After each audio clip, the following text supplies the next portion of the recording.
Ces enfants ukrainiens ont eu la chance de retrouver le chemin de l'école en Hongrie. Depuis le début de la guerre, plus de 500 000 réfugiés ukrainiens ont franchi la frontière, dont un tiers de mineurs. Mais seuls 1300 d'entre eux sont dans le système scolaire hongrois. Nous ne faisons pas qu'enseigner aux enfants, nous sauvons des vies. À Budapest, cette école accueille actuellement 25 élèves ukrainiens âgés de 3 à 17 ans.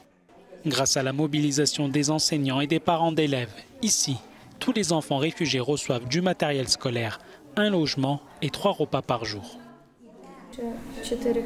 Mais il n'est pas facile de surmonter la barrière de la langue. Des élèves bilingues arrivant de la Transcarpathie voisine aident leurs camarades en assurant la traduction. La jeune Yana a fui toute seule la ville dévastée de Kharkiv et elle est sans nouvelles de sa famille. Mon père se battait à Kharkiv, mais je n'ai pas eu de nouvelles de lui depuis 2 ou 3 semaines. Le petit Dimitri a eu plus de chance parce qu'il a pu commencer une nouvelle vie avec ses parents en Hongrie. Les repas sont vraiment délicieux et je me suis fait beaucoup d'amis ici. Je suis content d'être à l'école. Et quand il est en difficulté, il sait qu'il peut compter sur son ami Dorka. J'essaie de leur traduire autant que possible pour les aider, parce que c'est un peu plus difficile pour eux. Mais ils font beaucoup de progrès, c'est très bien.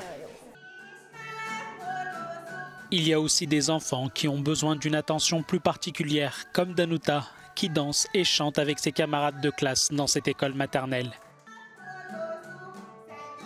Sa grand-mère, Marika, est contente de l'accueil réservé à sa petite fille. Chez nous, les jardins d'enfants avaient été fermés et ma petite fille ne bénéficiait pas de soins particuliers. Ici, elle a des cours d'orthophonie et de danse. C'est un grand progrès pour nous.